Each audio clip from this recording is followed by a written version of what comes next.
Okay students, कल हमने topic जो एंड किया था वो हमें आपको एक रीज़न लिखवा रहा था और वो रीज़न था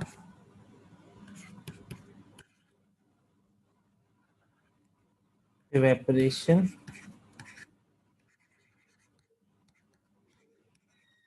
इज अ कूलिंग प्रोसेस।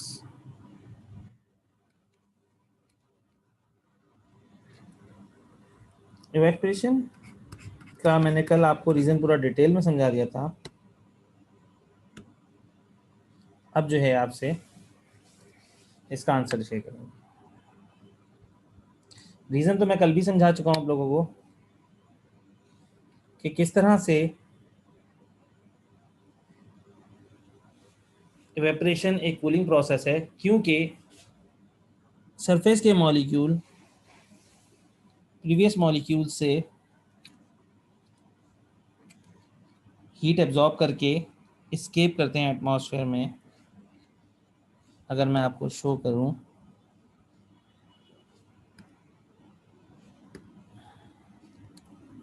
ये डायग्राम थी जिसमें मैंने आपको एक्सप्लेन किया था कि हीटिंग करने से जब नीचे के मॉलिक्यूल्स से हीट ऊपर के मॉलिक्यूल्स में ट्रांसफ़र होती है तो सरफेस मॉलिक्यूल वो हीट एब्जॉर्ब करके एटमॉस्फेयर में चले जाते हैं। इसलिए हम कहते हैं कि इवेपोरेशन एक कूलिंग प्रोसेस है। और उसका मैं आपको रीज़न लिखवा रहा था, तो वो आज रीज़न कंटिन्यू कर देंगे। When the surface molecule absorb enough energy from the lower molecules, they escape in atmosphere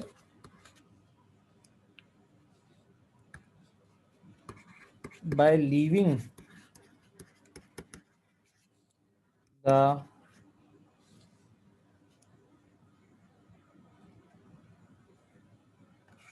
other molecules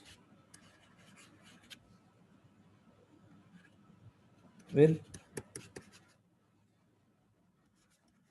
less energy. That's why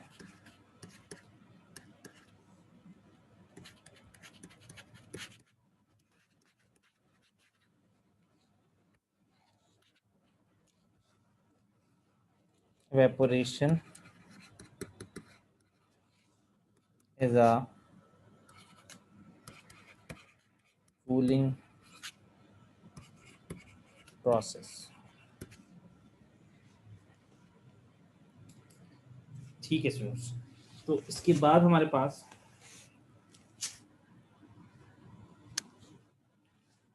जो हमारे पास टॉपिक शुरू होता है वो है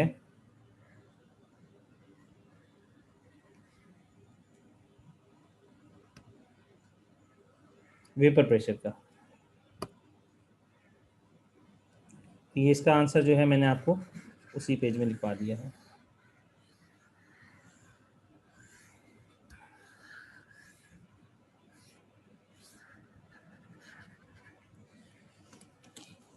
Okay, now our new topic is vapor pressure.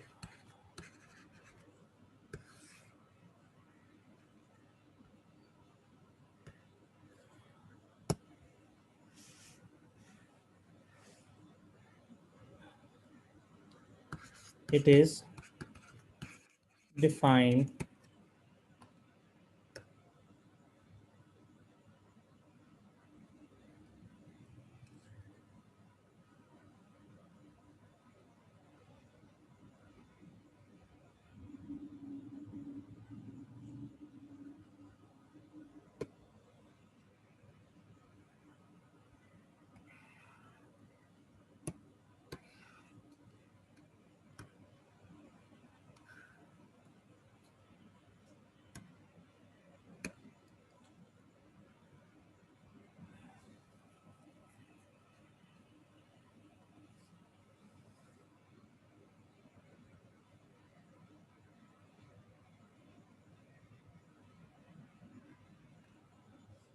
okay It is defined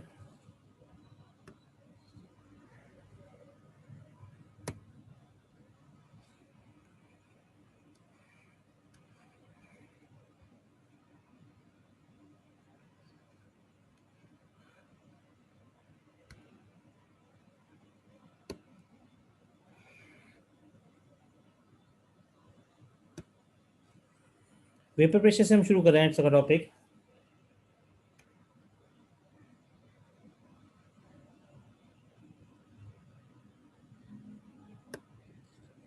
जिसमें हम आपको समझाएंगे first of all vapour pressure की definition. So it is defined as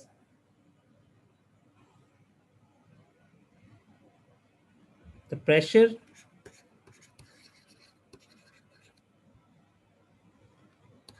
exerted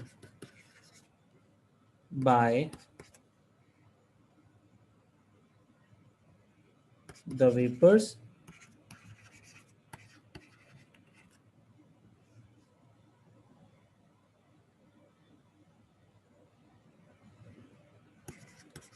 when they are in equilibrium. When they are in equilibrium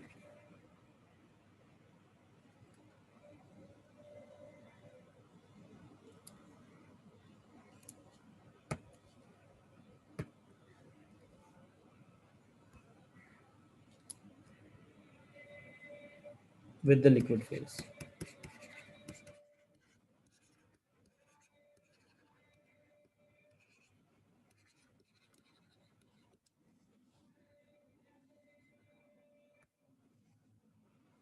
अब vapour pressure असल में होता क्या है?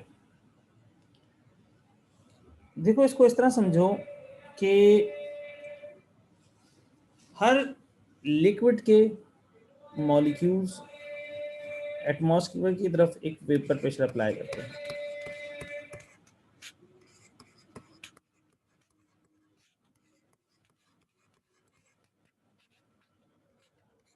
लिक्विड मॉलिक्यूल्स, इनका वेपर प्रेशर जो है वो अपवर्ड डायरेक्शन में होता है। इसी तरह एटमॉस्फेरिक प्रेशर इन पर ऊपर से नीचे की तरफ लगता है, डाउनवर्ड। अगर आपको याद हो, आप लोगों ने जो है वो 9th क्लास में बॉइलिंग पॉइंट की डेफिनेशन याद की थी। वो ये थी कि when vapour pressure of liquid becomes equal to atmospheric pressure,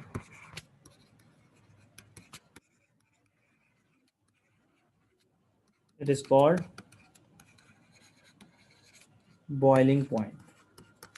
अब जरा बात को ध्यान से सुनिएगा।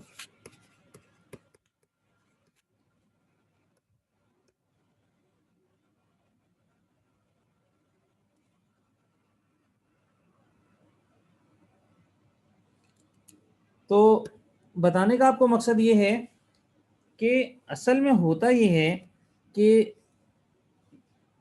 लिक्विड मॉलिक्यूल्स जो हैं इनका वेपर प्रेशर, अगर मैं ख़ास तौर पे पानी की बात करूं, तो पानी के लिक्विड के मॉलिक्यूल्स का वेपर प्रेशर एटमॉस्फेरिक प्रेशर से कम है, इसलिए लिक्विड रूम टेम्परेचर पे स्टेबल है, उड़ता नहीं है। लेकिन कुछ लिक्विड्स हैं जो कि वॉलेटाइल होते हैं। अब ये वॉलेटाइल क्या है?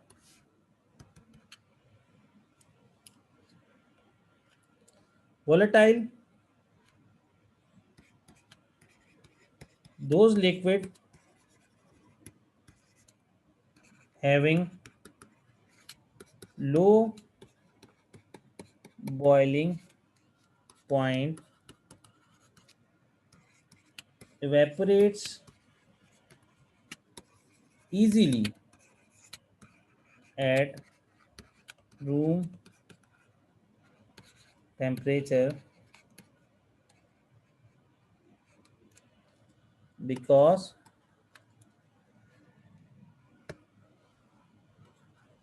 room temperature when left open, because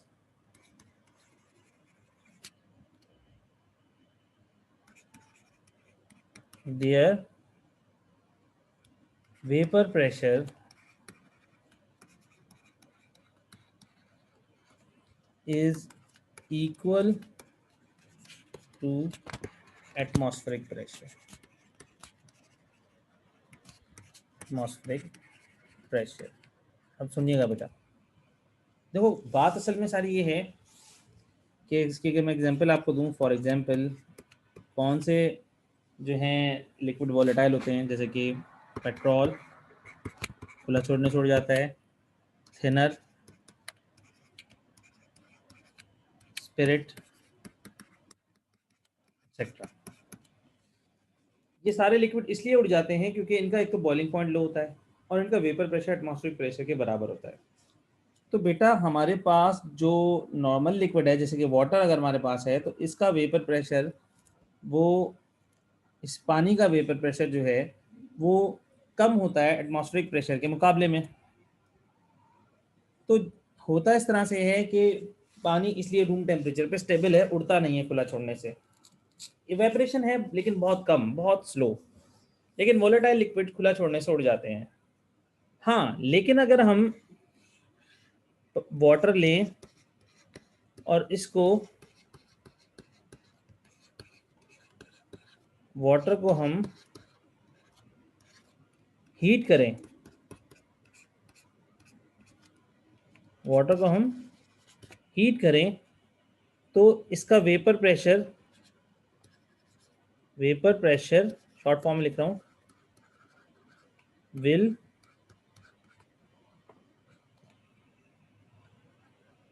vapour pressure will increase, बढ़ेगा। हेंस बॉइलिंग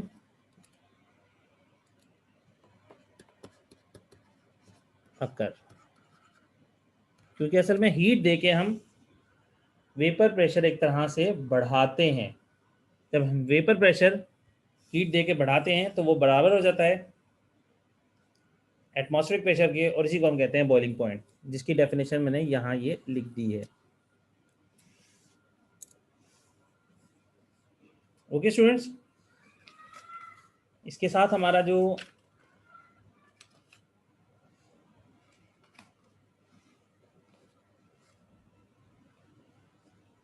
लिक्विड्स का टॉपिक है वो ऑलमोस्ट एंड पे आ जाता है। बल्कि एक छोटा सा और टॉपिक बाकी है, वो है change of state boiling. Boiling की डेफिनेशन तो मैं आपको लिखवा चुका हूँ।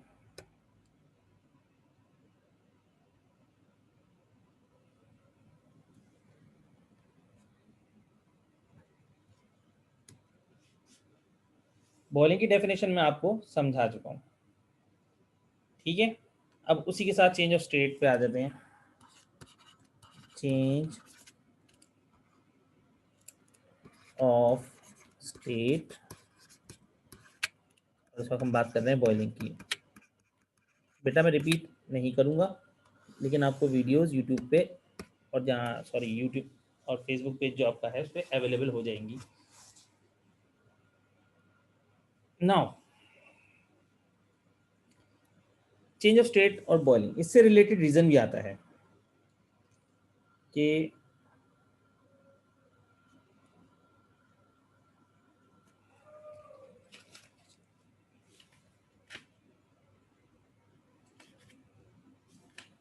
रीज़न जो पूछा जाता है आपसे वो ये पूछा जाता है कि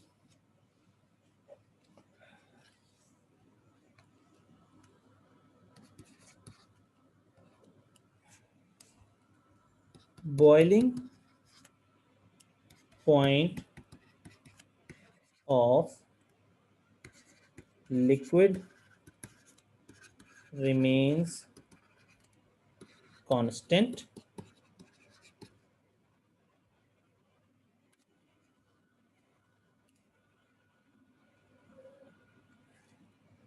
although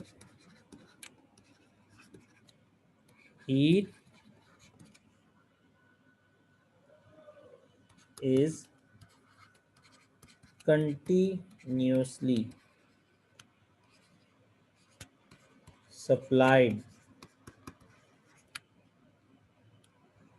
to liquid,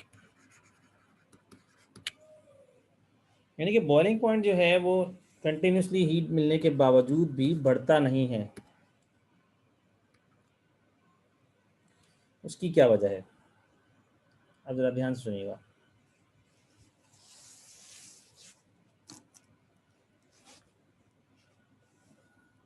इसका मैं आंसर पहले लिखवा देता हूँ। When the heating of liquid starts, it start absorbing energy,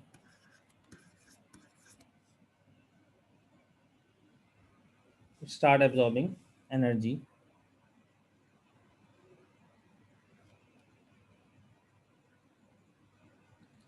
and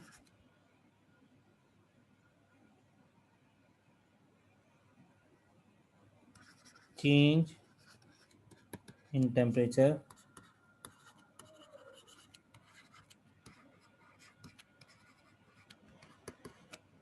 is visible on thermometer.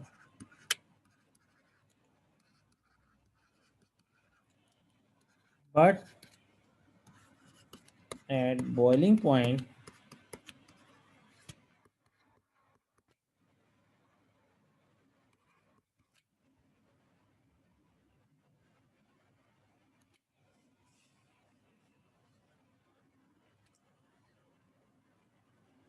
liquid molecules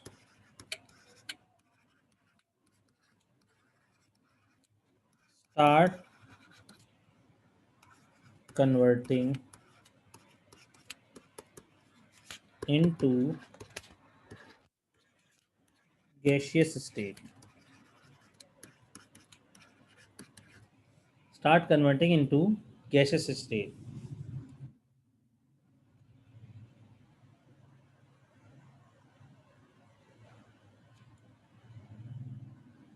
That is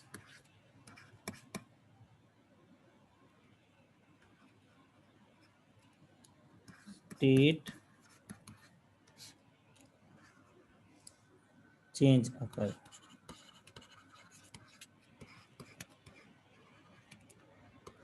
Hence, no more heat change observed.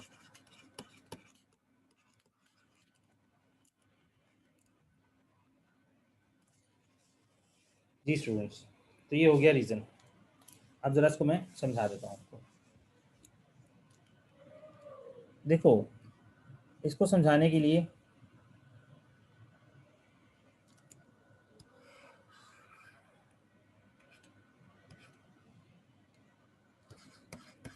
Liquid को जब हम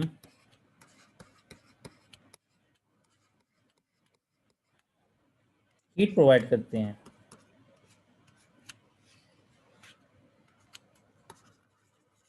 हीट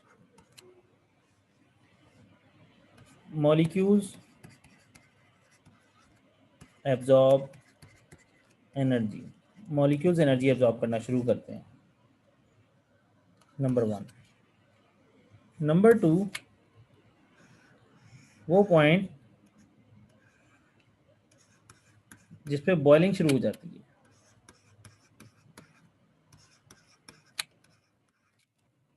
इस पॉइंट पे आके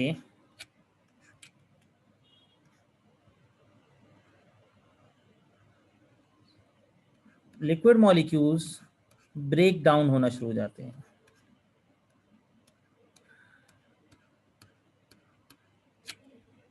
this is I am showing you steam.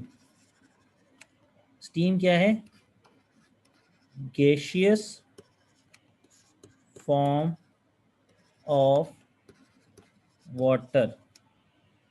ठीक है, ये आपके पास गैसियस फॉर्म ऑफ वाटर है. तो होता असल में दूसरे स्टेप में आके ये है कि अब यहाँ पे state change occur, state change occur, यहाँ स्टेट चेंज हो रहा है. So all heat is utilise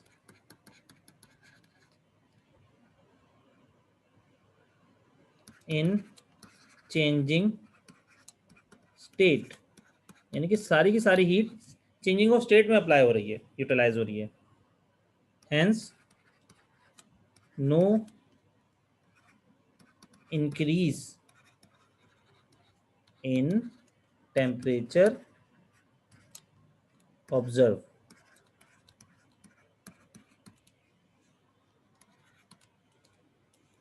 okay students, तो ये हुआ हमारे पास इस रीजन का आंसर. पहले स्टेप में आप हीट शुरू करते हैं तो मॉलिक्यूल एब्जॉर्ब करते हैं एनर्जी, वार्मर होना शुरू होते हैं, यानी कि गर्म होना शुरू होते हैं. और इस स्टेप में भी हल्की फुल्की इवेपरेशन होती है, क्योंकि इवेपरेशन बॉइलिंग से पहले ही शुरू हो जाती है. और इवेपरेशन क्या है? इवेपरेशन एस्केप ऑफ मॉलिक्यूल्स है, जो कि हम प्रीवियस सीजन में कर चुके हैं कि evaporation cause cooling effect. Okay students, now I'm going to start the next topic,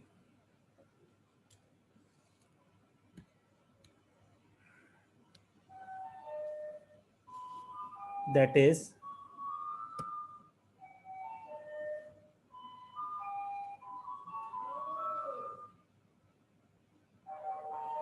students, don't turn on your videos, otherwise I will have to remove you from the class,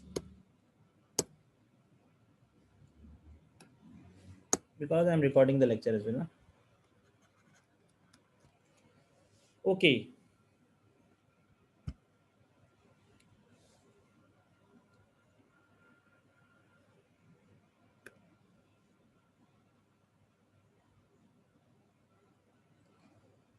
now moving to the next, that is solid state.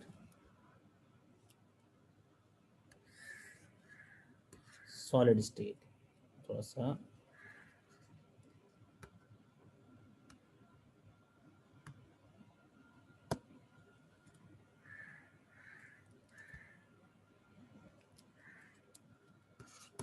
Solid state, और solid state में हम पढ़ेंगे behaviours of solids.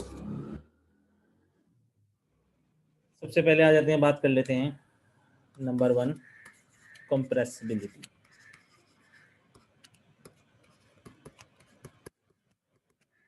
तो सीधी सी बात है,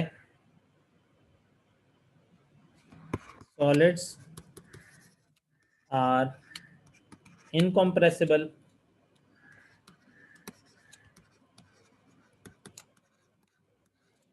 because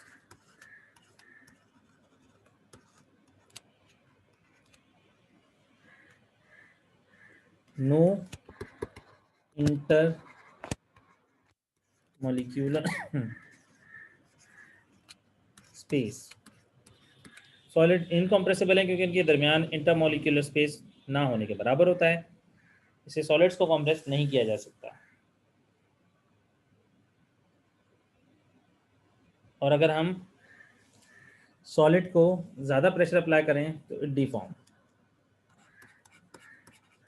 when high pressure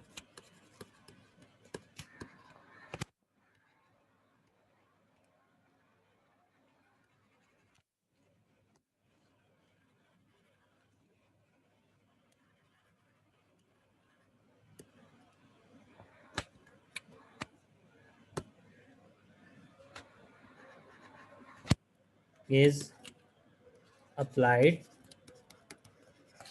they deform। ठीक है, यानी कि सॉलिड को अगर हम हाई प्रेशर दे दें तो डीफॉर्म होना शुरू हो जाते हैं, टूटना शुरू हो जाता है, क्योंकि सॉलिड के दरमियान, पार्टिकल्स के दरमियान स्पेस है ही नहीं, तो आप उसको फर्दर कंप्रेस नहीं कर सकते, क्योंकि हम जानते हैं कि सॉलिड में particles are tightly packed to each other.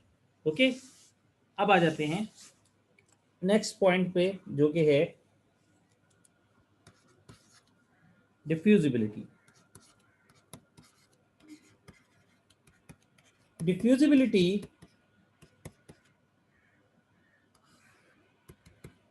के बारे में भी आप जानते हैं कि डिफ्यूजन जो प्रोसेस है, डिफ्यूजन के प्रोसेस में, डिफ्यूजन के प्रोसेस में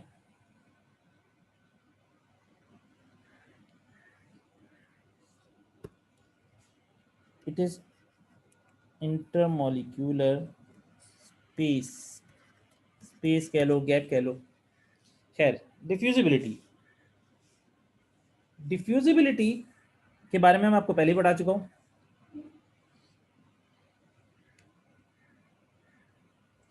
तो in solids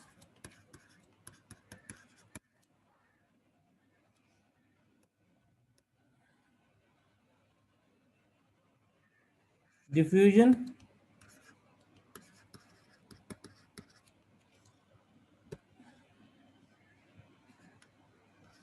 do not occur, solids में डिफ्यूजन नहीं होती, while in some cases surface diffusion occur। कुछ ऐसे केस हैं जिसमें सरफेस डिफ्यूजन हो जाती है। सरफेस डिफ्यूजन यानी कि,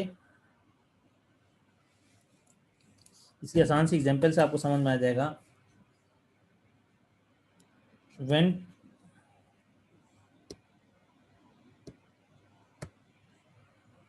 when two metal plates are bind together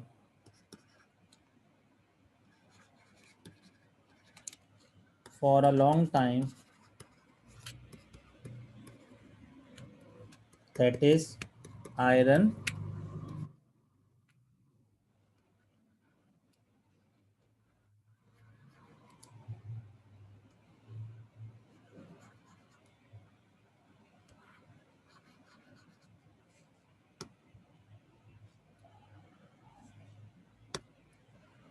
iron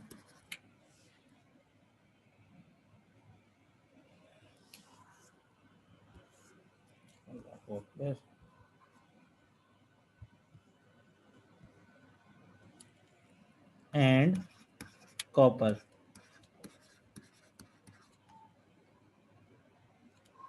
hence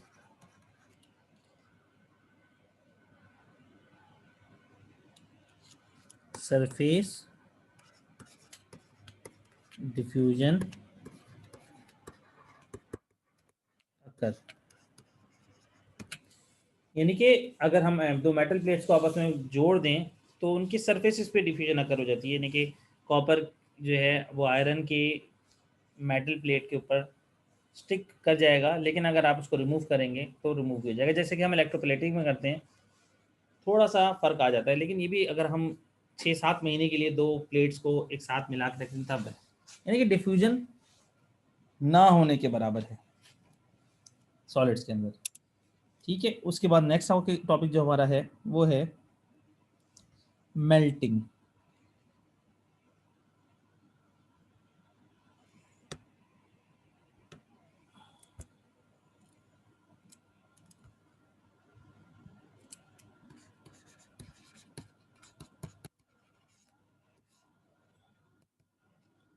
तो जनाब melting,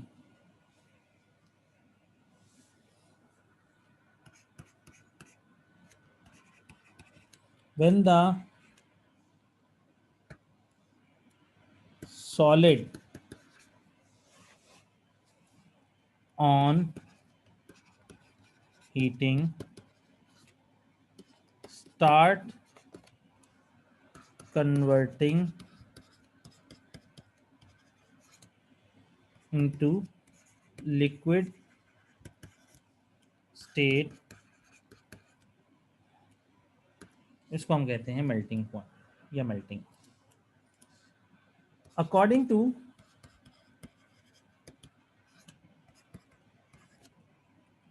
kinetic particle theory, when heat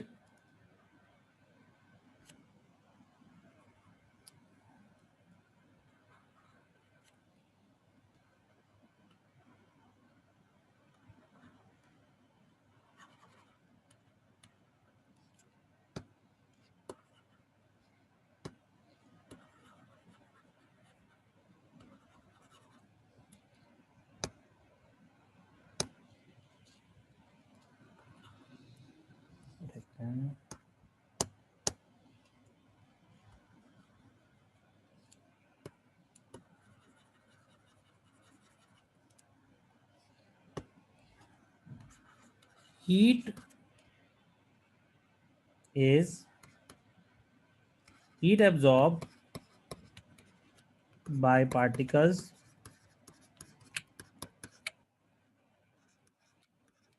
overcome the intermolecular force,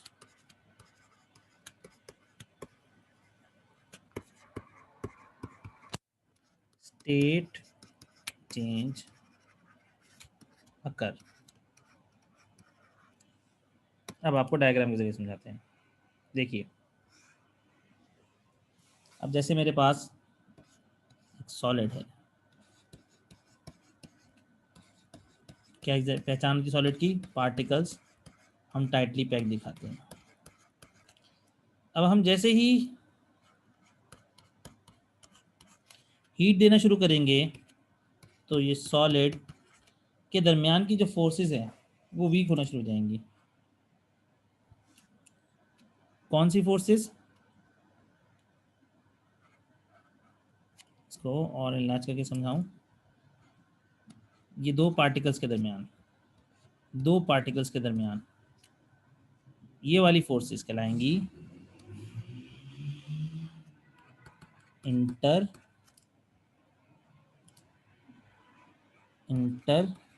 molecular forces. यानी कि जो तो पार्टिकल्स के दरमियान इंटर मॉलिक्यूलर फोर्सेस हैं,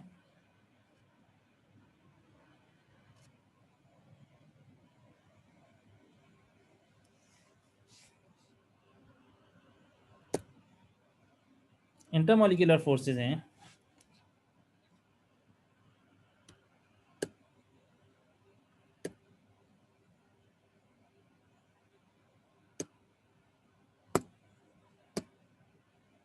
पार्टिकल्स के दरमियान जो इंटरमॉलिक्यूलर फोर्सेस हैं वो वीक हो जाएंगी और इस तरह से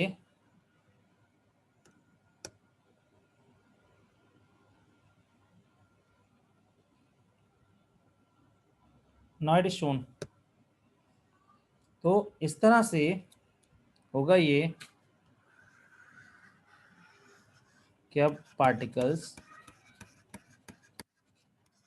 इंटरमॉलिक्यूलर फोर्स हीट की वजह से बढ़ जाएगी और वो लिक्विड में कन्वर्ट हो जाएंगे।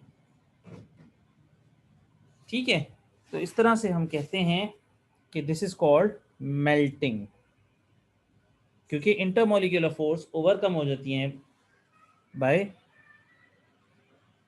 Heat absorb, heat absorb by particles होती है। ओके स्टूडेंट्स, तो time is about to end.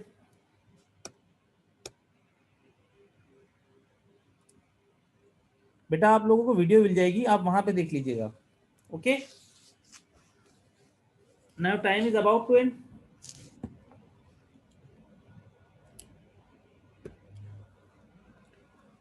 तो आज हमने जो है यहाँ पे टॉपिक एंड करना है मेल्टिंग पे, और इंशाल्लाह फिर कल हम शुरू करेंगे सब्लिमेशन, और फिर उसके बाद क्लासिफिकेशन ऑफ सॉलिड का टॉपिक आएगा।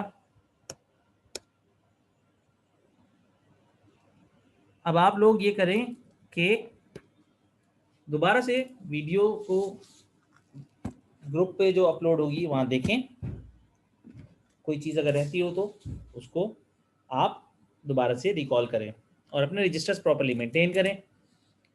ओके स्टूडेंट्स,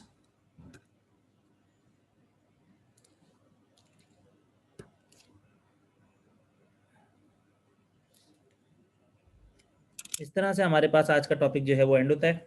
इंशाल्लाह मैं कल फिर आपको कल नहीं मीन्स के नेक्स्ट थर्सडे आप लोगों को सब्लिमेशन के टॉपिक से शुरू करूँगा। ओके स्टूडेंट्स, अल्लाह हाफिज़।